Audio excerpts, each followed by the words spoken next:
Philippines. Mag-a-apply ka ng trabaho para magkaroon ng experience, pero hahanapan ka pa rin ng experience. Anong tawag?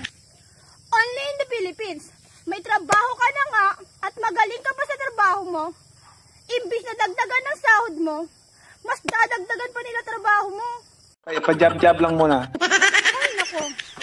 Only in the Philippines, galit sa China, pero may Chinese New Year. Masama pa nito, holiday pa. Only in the Philippines.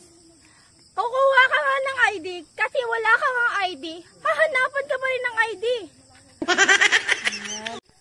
Only in the Philippines, pipila sa public toilet, may bayad pa.